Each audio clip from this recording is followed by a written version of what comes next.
दोस्तों 80 के दशक में पंजाब में कई ऐसी घटनाएं हुई जिनका सीधा असर राष्ट्रीय राजनीति पर हुआ और उन घटनाओं की वजह से कई साल तक पंजाब आतंकवाद की आग में झुलसता रहा, जिसमें सबसे बड़ा हाथ जनरल सिंह भिंडरानवाले का रहा।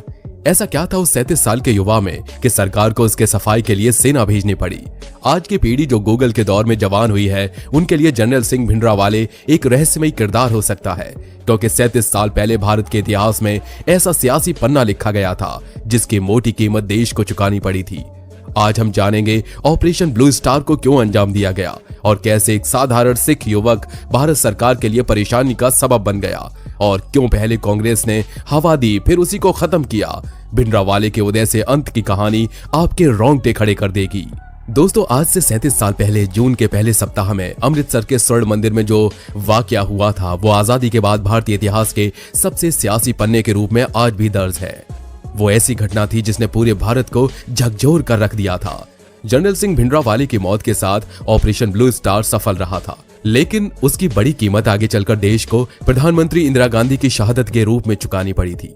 इस पूरे विवाद की शुरुआत आजादी के बाद से शुरू होती है। ये वो दौर था जब अंग्रेजों द्वारा किए गए बंटवारे के बाद पंजाब के 2 टुकड़े हो गए, जिसका बड़ा हिस्सा नवगठित पाकिस्तान के साथ चला गया। बंटवारे के दौरान बहुत खून खराबा हुआ और बड़ी संख्या में सिख, हिंदू और सिंधी पाकिस्तान से भारत आ गए। ऐसे में पंजाबियों को अपनी संस्कृति और भाषा के वजूद की चिंता सताने लगी और किसी भी कीमत पर पंजाब में शिरोमणि अकाली दल को कमजोर करके अपने लिए राजनीतिक राह तैयार करना चाहती थी। लेकिन इस समस्या का हल निकालना कांग्रेस को भारी पड़ गया और उसकी राजनीतिक महत्वाकांक्षा की कीमत देश को चुकानी पड़ी। हालांकि अंग्रेजों के ही दौर में साल 1920 में सिखों की धार्मिक संस्था की राजनीतिक शाखा के रूप में अकाली दल का गठन हो चुका था। ऐसे में आजादी के बाद भाषाई आधार पर जब राज्यों का पुनर्गठन हुआ तब सिख बाहुल्य राज्य बनाए जाने की मांग की गई थी, लेकिन उनकी इस मांग को इस आधार पर दरकिनार कर दिया गया कि यह पॉपुलर डिमांड नहीं है, केवल कुछ संगठन ऐसी मांग कर रहे हैं। ये बात तब कही गई थी जब पंजाब में पंजाब का मौजूदा हिस्सा हरियाणा, हिमाचल प्रदेश और राजधानी दिल्ली आती थी।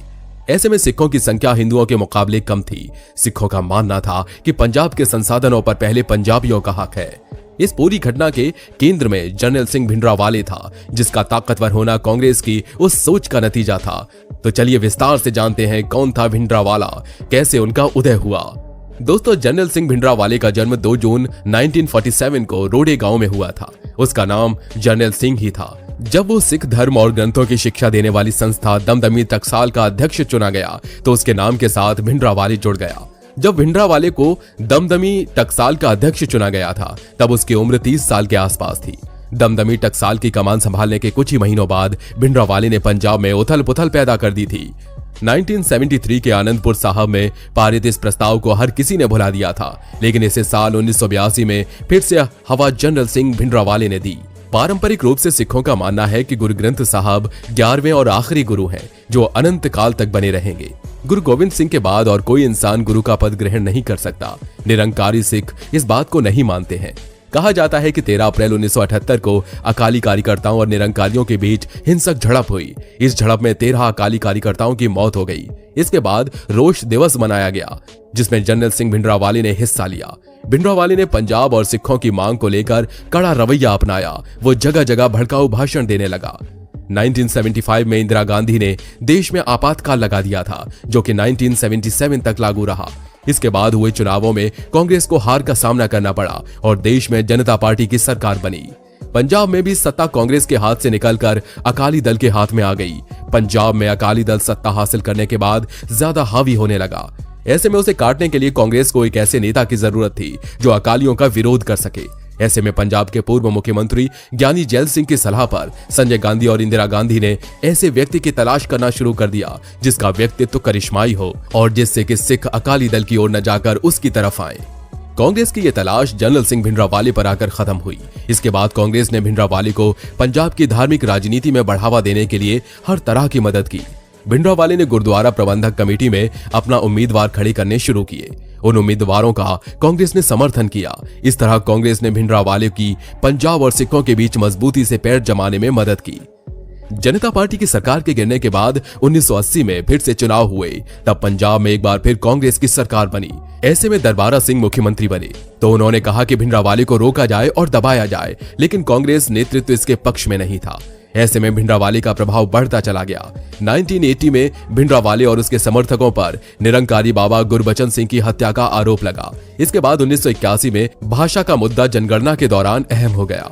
हिंदी के आगे पंजाबी के पिछड़ने का डर सिखों को था। पंजाब केसरी ने अपने लेखों में लिखा कि पंजाब में रहने वाले हिंदू हिंदी को अपनी मातृभाषा बताएं, न कि पंजाबी को। इस कारण पंजाब केसरी के मालिक लाला जगत नारायण की हत्या कर दी गई। इस मामले में भिंडरावाले को पुलिस ने गिरफ्तार कर लिया, लेकिन राज्य में गिरफ्तारी के विरोध में हिंसा शुरू होने के कुछ दिन बाद भिंडरावाले को छोड़ दिया गया। लेकिन इस घटना के बाद भिंडरावाले का कद अचानक से सिख राजनीति में बहुत बड़ा हो गया। इस घटना के बाद उनके कट्टर अनुयायियों की संख्या में तेजी से बढ़ोतरी हुई। इस बारे में एक बार भिंडरावाले ने अनौपचारिक रूप से कहा था कि जो काम मैं सालों में नहीं कर पाया वो 2 दिन जेल में रहने से पूरा हो गया। 1982 में भिंडरावाले और अकालियों के बीच साथ काम करने पर सहमति बन गई। अकाली दल के संत हरचंद सिंह लोंगोवाल और भिंडरावाले के बीच सहमति के बाद धर्म युद्ध मोर्चा की शुरुआत हुई, जिसका मुख्य उद्देश्य 1973 के आनंदपुर साहब प्रस्ताव की मांगों को पूरा करवाना था। ऐसे में जब भिंडरावाले कांग्रेस के हाथ से निकल गया तो राज्य की सत्ता पर काबिज कांग्रेस सरकार ने इस आंदोलन को रोकने की पुरजोर कोशिश की। इस दौरान तकरीबन 100 लोगों की जान चली गई। तकरीबन 30,000 लोगों को इस दौरान गिरफ्तार किया गया। इसके बाद भिंडरावाले और उनके समर्थकों ने हरमंदिर साहब परिसर के अंदर हथियार इकट्ठी करना शुरू कर दिया। बड़ी मात्रा में वहां हथियार आता था। 15 दिसंबर 1983 को भिंडरावाले ने अपने समर्थकों के साथ अकाल तख्त पर कब्जा जमा लिया। इसके बाद इंदिरा गांधी ने भिंडरावाले के सामने बातचीत का प्रस्ताव रखा। अकाली गुट ने तो सरकार का प्रस्ताव स्वीकार कर लिया, लेकिन भिंडरावाले ने इसे सिरे से खारिज कर दिया। भिंडरावाले ने अकालियों पर आरोप लगाया कि तुम राजनीतिक ताकत हासिल करने के लिए ऐसा कर रहे हो, मुझे भारत सरकार का प्रस्ताव स्वीकार नहीं है। 1982 में भिंडरावाले ने स्वर्ण मंदिर को अपना घर बना लिया। कुछ महीनों बाद भिंडरावाले ने सिख धर्म की सर्वोच्च संस्था अकाल तख्त से अपने विचार रखने शुरू कर दिए।